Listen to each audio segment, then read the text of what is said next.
The morning sun cast long shadows across the dusty main square of New Haven Colony. Kim Hana wiped the sweat from her forehead as she walked home from the mining tunnels. Her hands were rough and dirty from another 12-hour shift digging precious metals for the Draknari Empire. At 19 years old, she had spent the last 3 years of her life as a slave worker on her own planet. The Draknari had arrived when Hana was 16. They came in massive ships that blocked out the sun for days. The human colonists tried to fight back, but their small defense force was no match for the alien technology. Within weeks, the proud human settlement of New Haven became just another mining operation for the Draknari war machine. Hana stopped walking when she heard the sound of boots marching in formation. Her heart sank as she saw the familiar sight of Draknari soldiers escorting human prisoners toward the execution platform in the center of the square. The platform was a cruel reminder of Draknari power. It stood 3 meters high, made of black metal that reflected the morning light like a dark mirror. "Another execution," whispered Lee Minho, who had appeared beside her. Minho was her oldest friend, one of the few people she had left from before the occupation. He worked in the vehicle repair shop, fixing the machines that kept the mining operation running. "Who is it this time?" Hana asked, though she dreaded the answer. 3 resistance fighters," Minho replied quietly. "They were caught trying to steal medical supplies from the Draknari warehouse." Hana felt her anger rising. Medical supplies that should have been free for all humans were locked away while people died from treatable diseases. The Draknari gave just enough medical care to keep their workers alive. Nothing more.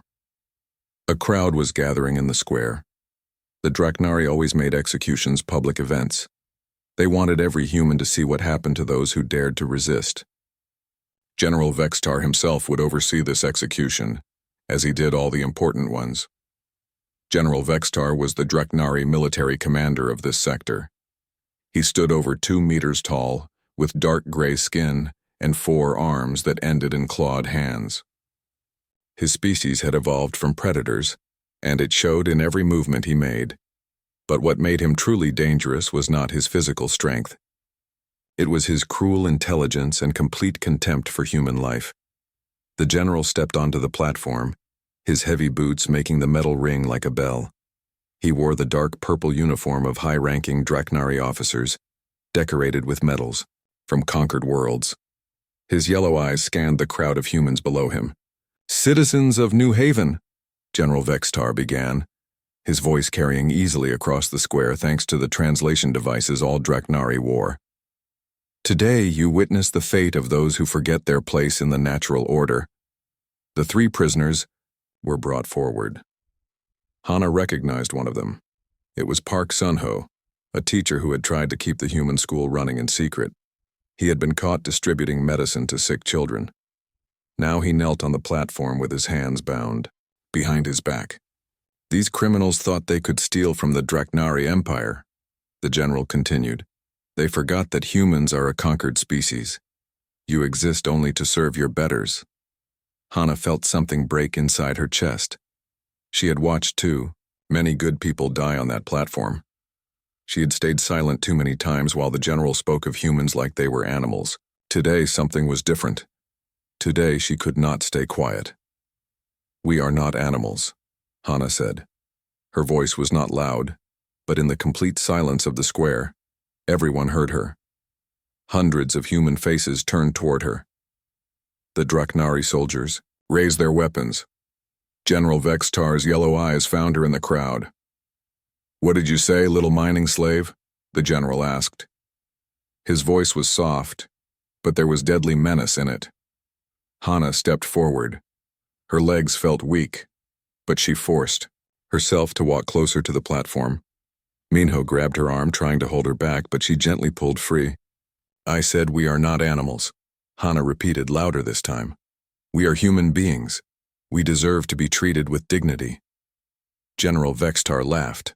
It was a harsh sound, like metal scraping against stone.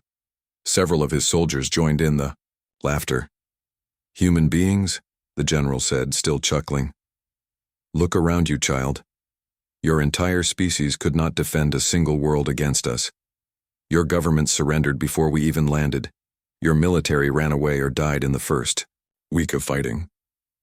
Hana felt her face burn with shame and anger, but she did not back down. You had superior technology, she said. That does not make you superior beings. The laughter stopped. General Vextar's expression turned cold and dangerous. Step forward, he commanded. Hana hesitated for a moment, then walked to the base of the platform. She had to tilt her head back to look up at the towering alien general. What is your name, little slave? He asked. Kim Hana. And where are your parents, Kim Hana? Dead, Hana replied. They died in the resistance 3 years ago. Ah, General Vextar nodded as if this explained everything. An orphan. That makes sense. You see, my dear humans, he said, addressing the entire crowd. This is what your species truly is. A race of orphans. Your homeworld abandoned you to the colonies. Your governments abandoned you to us. Even your parents abandoned you through death. He looked down at Hana with mock sympathy. Humans are a species of orphans, lost and alone in a galaxy too dangerous for them. You have no real strength, no unity, no purpose beyond serving those strong enough to rule you. This child proves my point perfectly. She stands here making brave speeches because she has nothing left to lose. But bravery without power is just stupidity. The general raised his voice so everyone could hear. Let this orphan serve as a lesson to all of you. Humans who forget their place will always face the same fate as these 3 criminals. He gave a signal, and the executions began. Hana watched in horror as 3 more good people died. But as she looked around the square, she saw something that gave her hope. The other humans were not looking at the platform anymore. They were looking at her. In their eyes, she saw not pity or fear, but something she had not seen in 3 years. She saw the beginning of defiance. General Vextar had made a mistake. He thought he was demonstrating human weakness.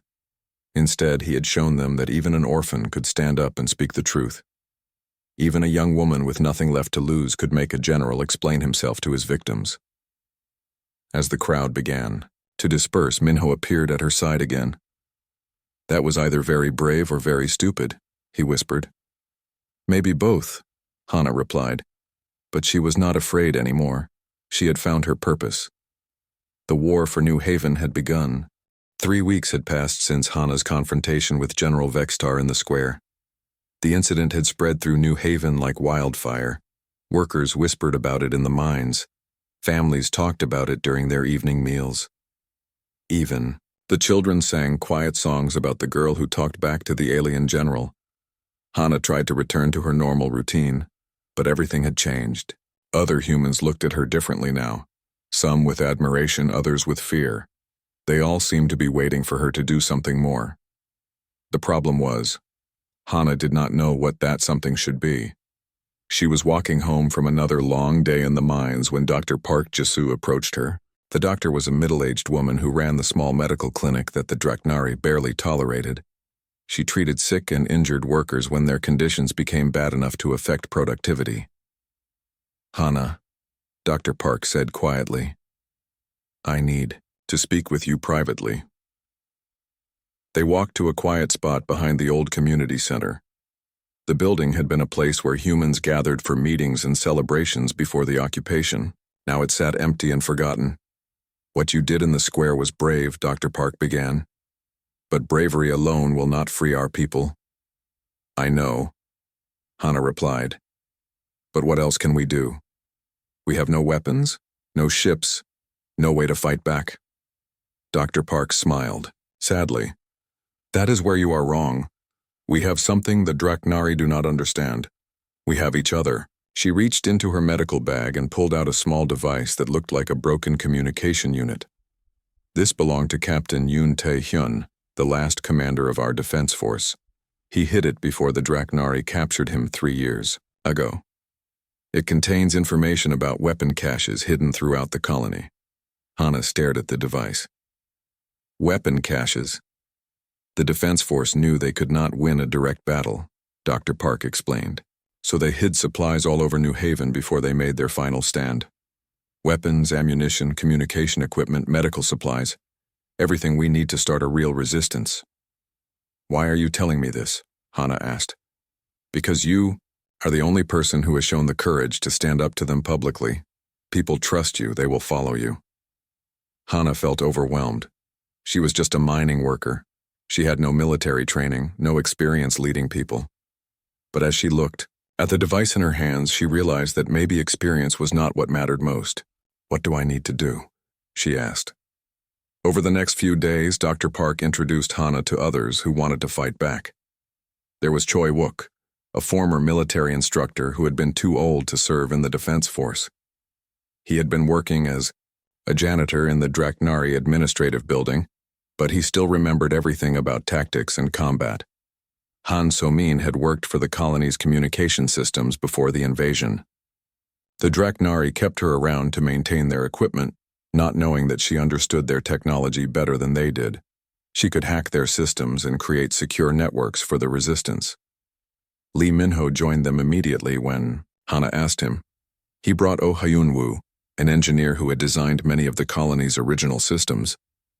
If anyone could figure out how to use Draknari technology against them, it would be Hyun-woo. They met in secret, using the old maintenance tunnels beneath New Haven. Choi Wook had remembered these tunnels from the original colony construction. The Draknari had never bothered to explore them because they were too small for their large bodies. The first rule of resistance, Choi Wook told the small group, is to never fight the enemy where they are strong. We cannot match their weapons or their numbers, but we can be where they do not expect us and strike where they are weak. Using the information from Captain Yoon's device, they located their first weapon cache. It was hidden beneath the old water treatment plant on the edge of town. The cache contained 20 pulse rifles, several thousand rounds of ammunition, and enough explosives to level a city block. This is more than I expected, Hyun-woo said as they examined the weapons. But we need to be very careful. If the Draknari discover even one missing weapon, they will tear the colony apart looking for more. Their first mission was simple. The Draknari had a supply depot on the outskirts of New Haven where they stored food and equipment for their garrison. It was lightly guarded because they did not think humans posed any real threat. Hana led a team of 6 people to the depot under cover of darkness. They moved carefully through the shadows, using hand signals that Choi Wook had taught them. The plan was to steal supplies and destroy what they could not carry. When they reached the depot, Hana felt her heart pounding so hard she was sure the guards would hear it. But the 2 Draknari sentries were bored and careless. They spent more time talking to each other than watching for intruders. Han So-min used a small device to disable the electronic locks on the supply containers. Inside, they found cases of military rations, medical supplies, and communication equipment. They took what they could carry and planted Hyun-woo's explosives throughout the rest. The explosion lit up the night sky 30 minutes after they had returned to the tunnels. Sirens wailed across New Haven as Draknari emergency crews rushed to the depot. But by then, the resistance fighters were safely hidden underground. General Vextar was furious. He ordered increased patrols and random searches of human quarters, but he still did not take the threat seriously. To him, it was just petty vandalism by disgruntled workers. Probably that orphan girl and her friends, he told his officers. Increase security at the important facilities, but do not waste too much effort on this. Humans lack the intelligence for real sabotage. His dismissive attitude was exactly what Hana had hoped for. Over the following weeks, her group grew from 6 people to 20, then 50. Each successful mission brought more volunteers. Each small victory gave the people of New Haven a little more hope. They hit supply convoys traveling between the depot and the mines. They sabotaged mining equipment just enough to slow production without causing obvious damage. They stole communication codes and learned about Draknari patrol schedules. Most importantly, they began to spread their message to other human settlements on the planet. Using Han So-min's communication network, they made contact with resistance cells in 5 other colonies. The movement was growing beyond New Haven. Hana stood in the main tunnel beneath the colony, looking at maps of all the weapons caches they had discovered. 53 people now looked to her for leadership. They had enough weapons to arm a small army, and enough intelligence about Draknari operations to plan serious attacks. "What is our next target?" asked Namuna, a former pilot who had joined them the week before. Hana studied the map for a long moment. Then she pointed to a large facility on the other side of New Haven. "The communications array," she said. "If we can take control of it, we can coordinate with resistance groups across the entire planet." Choiwook nodded approvingly. That is thinking like a real leader. But Hana knew that attacking the communications array would be different from their previous missions. It was heavily guarded and strategically important. If they succeeded, the Draknari would finally understand that they faced a real threat. If they failed, General Vextar would make sure that every human in New Haven paid the price. The war was about to begin in earnest. The attack on the communications array was set for the new moon, when the night would be darkest. Hana's resistance group had grown to over 100 fighters, but she knew they would need every advantage they could get. The array was the most heavily defended target they had attempted. 3 days before the mission, unexpected help arrived from an unlikely source. Kang Doyun had been the colony's intelligence analyst before the invasion. The Draknari had kept him alive because he understood their computer systems and could help them process data from their surveillance networks. What they did not know was that Do-hyun had been secretly copying their intelligence files for months. "I have the patrol schedules, guard rotations, and security codes for the entire facility," Do-hyun told Hana during a secret meeting in the tunnels. "But more importantly, I know when they are most vulnerable." He spread out detailed blueprints of the communications array on a makeshift table. Every 3 days, they perform a complete system update. During the update, their security systems are offline for exactly 17 minutes. That is our window. Choiwook studied the plans carefully. 17 minutes is not much time to take control of a facility this size. "We do not need to hold it permanently," Hana replied. "We just need to broadcast our message to every human settlement on the planet and download their communication protocols. Once other resistance groups can coordinate with each other, the real war begins." The plan was complex and dangerous. 3 teams would attack simultaneously. Namuna would lead a diversionary assault on the main gate to draw the guards' attention. Oh Hyunwoo's team would disable the backup power systems to keep the security offline longer. Hana would take the smallest team directly to the control center to complete their primary objectives.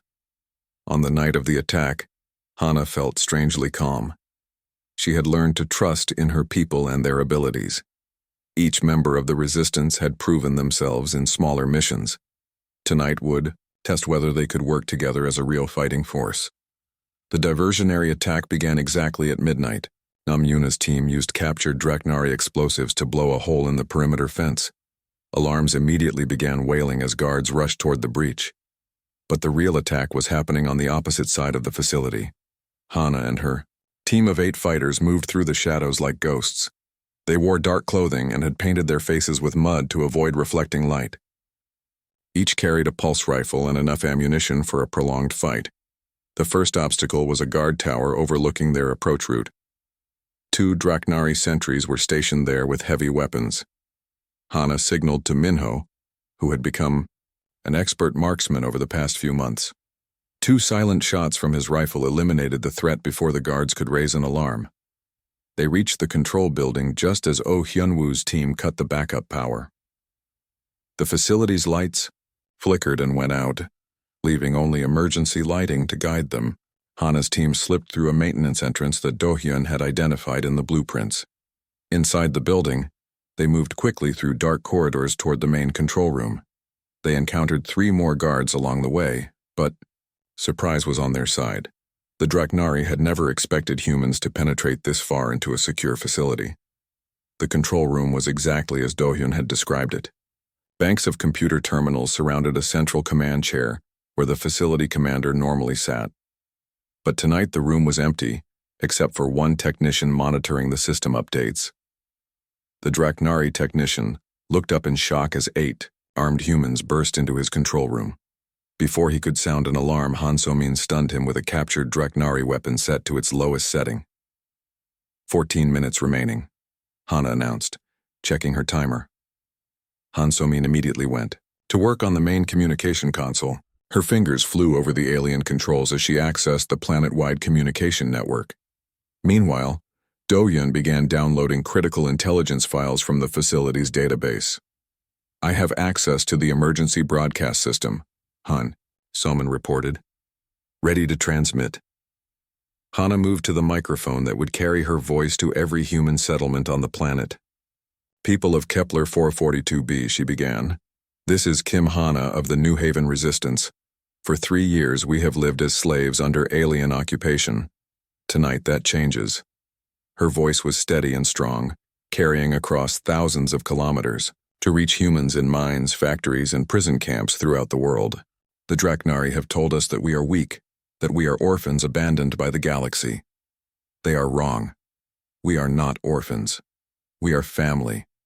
Every human who hears my voice is connected to every other by bonds stronger than their chains." On the EO screens around the control room, Hana could see that her message was being received.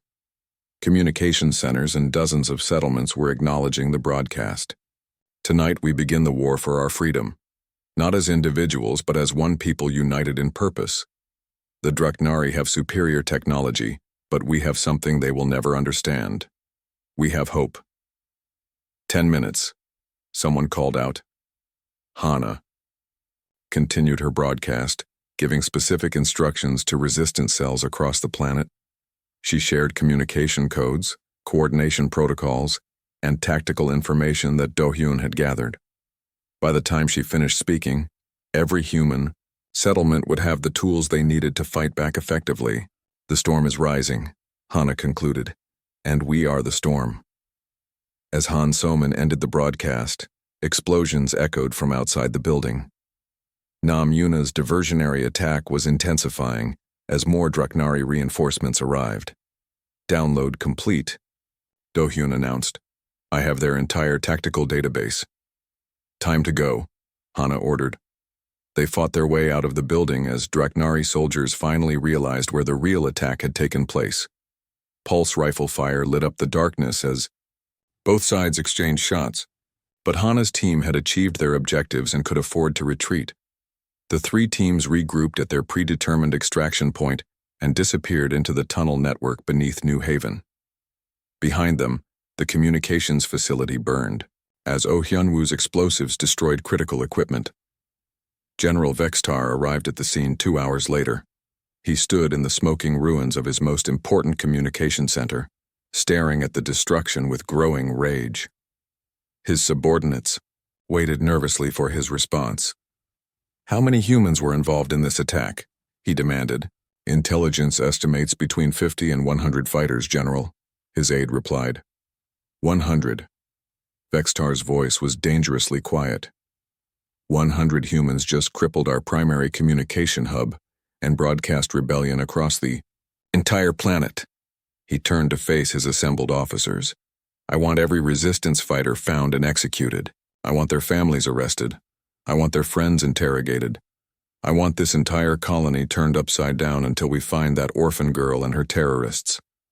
But even as he gave these orders, reports were arriving from across the planet. Human settlements were rising up everywhere.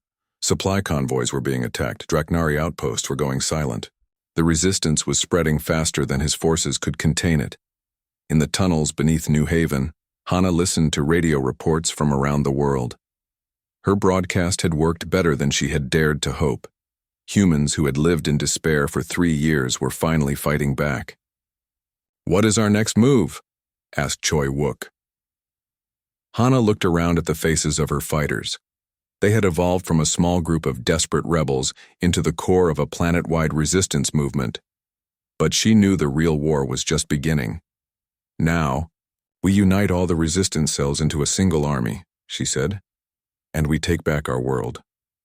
The storm had begun, and Hana intended to make sure it would not end until every human on the planet was free. 6 months after the communications array attack, the war for Kepler 442b had spread across the entire planet. What began as small acts of sabotage had grown into coordinated military campaigns. Hana now commanded a resistance army of over 10 1,000 fighters operating from hidden bases in mountains, forests, and abandoned mining complexes. The Draknari had responded to the growing rebellion by declaring martial law and bringing in reinforcements from other occupied worlds.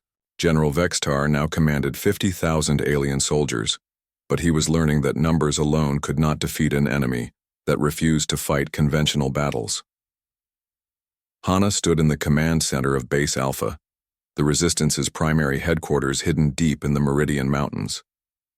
The facility had been carved out of solid rock by mining equipment that Oh Hyunwoo had modified for construction work.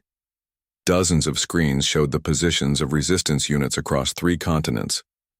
The Draknari are moving a large force toward Settlement 7, reported Yoon Minji, who had become Hana's chief intelligence coordinator. Before the war, Minji had worked as a diplomat between human settlements. Now she used her skills to gather information from resistance cells throughout the planet. How large? Hana asked. 5,000 soldiers, plus armored vehicles and air support, Minji replied. General Vextar is personally leading this operation. Settlement 7 was home to 15,000 humans and served as a supply hub for 3 resistance sectors. If the Draknari captured it, they would cut the resistance forces in half and gain access to several major weapon caches. He is trying to force us into a direct battle, observed Choi Wook, who had become Hana's military advisor. Vextar knows. We cannot match his firepower in open combat. Hana studied the tactical display showing the approaching Draknari force. Traditional military thinking would suggest evacuating Settlement 7 and avoiding the battle entirely. But Hana had learned that sometimes the most dangerous option was also the most effective. What if we give him exactly what he wants? She said. The other resistance leaders looked at her with surprise.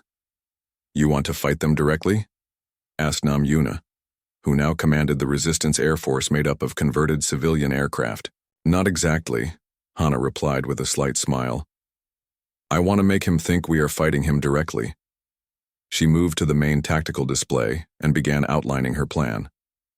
Vextar expects us to either run away or make a desperate last stand. Instead, we are going to do something he has never seen humans do before. We are going to use his own tactics against him. The plan Hana developed was ambitious and risky. It would require precise timing and coordination between multiple resistance units across hundreds of kilometers.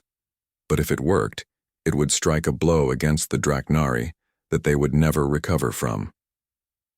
3 days later, General Vextar's force approached Settlement 7 expecting to find either a defenseless population or a small group of resistance fighters making a futile stand. Instead, they encountered something completely unexpected. The human settlement appeared to be heavily fortified. Defensive barriers had been erected around the perimeter. Armed fighters could be seen manning positions throughout the town. Most, surprisingly, the humans were not trying to hide. They had painted large targets on the roofs of buildings and were broadcasting radio challenges to the approaching Draknari force. They are inviting us to attack them, Vextar's aide observed. This must be a trap. Of course it is a trap, the general replied. But what kind of trap can a few thousand humans set that we cannot handle? We have orbital bombardment capability. We have air superiority. We have armor and artillery. What General Vextar did not know was that Settlement 7 had been evacuated 3 days earlier. The defenders he could see were actually sophisticated decoys created by Oh Hyunwoo's engineering teams. Remote-controlled mannequins moved along, the defensive positions while speakers played recorded voices and radio chatter. The real human population had been relocated to hidden shelters 20 kilometers away. Meanwhile, the actual resistance fighters were positioned in a careful ambush formation, surrounding the approaching Draknari force. Begin the bombardment, Vextar ordered. Draknari artillery opened fire on Settlement 7. Buildings exploded in massive fireballs as alien shells tore through the empty structures. The general watched with satisfaction as the human fortifications were systematically destroyed. Sir, his communications officer called out, we are receiving a transmission from the human commander. Put it through, Vextar ordered, expecting to hear a surrender offer. Instead, Hana's voice came through the speakers calm and confident. General Vextar, this is Kim Hana. I wanted to thank you for destroying our empty buildings for us. The demolition work would have taken us weeks to Complete ourselves. The general's eyes widened as he realized what had happened. You see, Hana continued, while you have been focused on attacking shadows, my real forces have been surrounding your army. Look around you, General. Look carefully. Vextar grabbed his field glasses and scanned the hills surrounding his position. At first, he saw nothing. Then, as his eyes adjusted, he began to notice small movements among the rocks and trees. Human fighters were positioned on every ridge, in every gully, behind every boulder for kilometers in every direction. Impossible, he whispered. You taught us an important lesson, General. Hana's voice continued over the radio. You told us that humans are orphans with no real strength. But you were wrong about what makes us strong. Our strength does not come from superior technology or individual power. It comes from working together. Signal flares began appearing on the hills around the Draknari force. Thousands of them, creating a circle of light that stretched beyond the horizon. Every one of those flares represents 100 human fighters, Hana explained. For 6 months, you have been chasing small resistance cells while we built an army. Today, that army stands ready to show you what happens when you underestimate orphans who have found their family. General Vextar realized that his force was completely surrounded. 50,000 Draknari soldiers were trapped in a valley with human fighters controlling every escape route. For the first time since the invasion began, he was outnumbered. This is your chance to surrender, Hana offered. Order your forces to lay down their weapons and we will treat them according to the rules of war. Never, Vextar snarled. Draknari do not surrender to inferior species. Then you have chosen the hard way, Hana replied sadly. The battle that followed became known as the Meridian Valley Massacre, though no one called it that in front of Hana. She took no pleasure in the destruction of the Draknari force, but she understood its necessity. The human fighters attacked from all directions simultaneously. They used captured Draknari weapons combined with improvised explosives and converted mining equipment. Most importantly, they fought with the coordination and determination of people defending their homes and families. The Draknari had superior, individual weapons and armor, but they were caught completely out of position with no effective command structure. Their communications were jammed by Han So-min's technical teams. Their air support was grounded by Nam Yuna's fighters using portable missile systems captured from previous battles. Within 6 hours, the most powerful military force the Draknari had ever assembled on Kepler 442b was completely destroyed. General Vextar himself was captured alive when his command vehicle was disabled by resistance fighters. That evening, Hana stood in the ruins of Settlement 7, looking at the captured Draknari general. He sat in restraints, his once proud uniform torn and dirty, his yellow eyes filled with rage and disbelief. How? He asked simply. You made the same mistake all conquerors make, Hana replied. You assumed that because you won the first battle you understood your enemy, but you never understood us at all. She gestured toward the thousands of human fighters visible throughout the valley, tending to wounded comrades and securing captured equipment. We are not orphans, General. We are a family that stretches across the stars, and families protect each other. News of the victory spread across the planet within hours.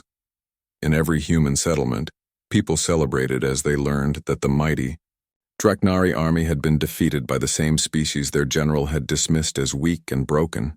But Hana knew the war was not over. There were still Draknari forces in orbit around the planet, and reinforcements would eventually arrive from other worlds. The victory at Meridian Valley had bought them time and proved that humans could win against impossible odds. Now they had to use that time to prepare for the final battle. 1 year after the Meridian Valley victory, the final battle for Kepler 442b was about to begin. The Draknari Empire had sent their most powerful fleet to crush the human rebellion once and for all.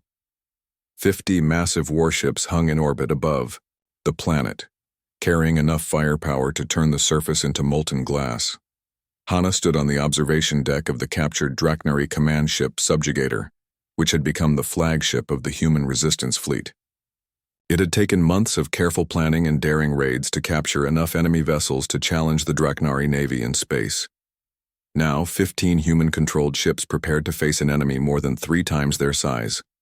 All units report. Ready for battle, announced Seo Junho, who had become the Resistance's chief weapons coordinator.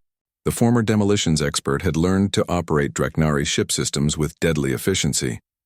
General Vextar stood beside Hana in restraints, forced to watch as his former flagship prepared to fight against his own people. During his year of captivity, the proud Draknari commander had been forced to witness the complete transformation of human society on Kepler 442b. The scattered mining colonies had united into a single planetary government with Hana as their elected leader. Factories that once produced goods for Draknari masters now manufactured weapons and ships for human defenders. Most humbling of all for Vextar, the humans had proven themselves more effective at using captured Draknari technology than many. Draknari soldiers, your fleet will be destroyed within the hour, Vextar said, though his voice lacked its former confidence. Admiral Korthak commands the most powerful battle group in the Empire. Your primitive tactics will not work against him. You still do not understand, do you? Hana replied, checking the tactical displays that showed both fleets maneuvering. For position. This was never about tactics or technology. This has always been about something much more important. The space battle began as Admiral Korthak's fleet moved into attack formation. The Draknari ships were massive and heavily armed, each one capable of destroying a city with a single bombardment. Their strategy was simple and brutal. Use overwhelming firepower to crush the human fleet, then glass the planet's surface to end the rebellion permanently. But Hana had not survived 3 years of guerrilla warfare by fighting her enemies where they were strongest. Instead of meeting the Draknari fleet in open battle, the human ships scattered in all directions, using their superior knowledge of the local space environment to their advantage. They are running, Admiral Korthak observed with satisfaction. Pursue and destroy them individually. The Draknari fleet split up to chase the fleeing human ships exactly as Hana had hoped they would. What Admiral Korthak did not know was that the asteroid belt surrounding Kepler 442b had been seeded with thousands of mines and remote weapon platforms over the past 6 months. The first Draknari ship to enter the asteroid field, the battlecruiser Devastator, struck a cluster of hidden mines and exploded in a brilliant fireball visible from the planet's surface. 2 more ships suffered similar fates as they pursued human vessels through carefully prepared kill zones. Ichak is another trap, Admiral Korthak realized. But by then it was too late to recall his scattered forces. The human ships regrouped and began attacking the isolated Draknari vessels, using swarm tactics. Instead of engaging in single combat, multiple human ships would focus their fire on one enemy at a time, overwhelming their defenses through coordination rather than raw power. Impossible, Vextar whispered as he watched his people's ships being systematically destroyed. How can they be winning? Because we fight for something worth dying for, Hana replied. Your people fight because they are ordered to. My people fight because they choose to. The space battle raged for 6 hours. Despite their technological advantage, the Draknari fleet was slowly being destroyed by human tactics they had never encountered before. Ships that had conquered dozens of worlds fell victim to improvised weapons and desperate courage, but Admiral Korthak had one final card to play. His flagship, the Dreadnought Annihilator, was the most powerful ship in the Draknari fleet. Its main weapon could destroy an entire city with a single shot, and its armor was thick enough to withstand anything in the human arsenal. All remaining ships, form up on my position, Korthak ordered. We will break through their lines and bombard the planet directly. If we cannot defeat their fleet, we will destroy what they are fighting to protect. The surviving Draknari ships regrouped around the Annihilator and began a direct assault toward Kepler 442b. The human fleet moved to intercept them, but their lighter ships could not match the firepower of the enemy formation. We cannot stop them, reported Nam Yuna from the pilot seat of her fighter. That dreadnought is too heavily armored. Hana stared at the massive enemy ship on her tactical display. The Annihilator was indeed nearly invulnerable to conventional weapons, but she had learned over the years that there was always another way to solve an impossible problem. Seo Junho, she called to her weapons coordinator. How much explosive material do we have stored in the forward cargo bays? Enough to level a mountain, Junho replied. Why do you ask? Because we are going to ram that dreadnought. The bridge fell silent as everyone realized what Hana was proposing. Using the subjugator as a giant missile would destroy the enemy flagship, but it would also mean certain death for everyone on the human command ship. Commander, Choi Wook said quietly, there has to be another way. There is no other way, Hana replied. If that ship reaches bombardment range, millions of people will die. We cannot let that happen. She turned to address the entire crew over the ship's communication system. All hands, this is Commander Kim Hana. In 5 minutes, we are going to ram the enemy flagship. Anyone who wishes to evacuate to the escape pods has my permission to do so. There is no shame in choosing to live. To her amazement, not a single person left their post. Ma'am, called out Han Sumin from the communication station. We are receiving a message from every ship in the fleet. They all volunteer to make the ramming attack instead of us. Hana felt tears in her eyes as she realized that 15 different ship captains were willing to sacrifice themselves and their crews to save the flagship. This was what General Vextar had never understood about humans. They were strongest not as individuals, but as a community willing to die for each other. Negative, she replied to the other ships. The subjugator has the heaviest armor and the best chance of penetrating their defenses. We will make the attack. As the human flagship accelerated toward the Annihilator, Hana stood beside General Vextar and removed his restraints. Why? He asked, confused by the gesture.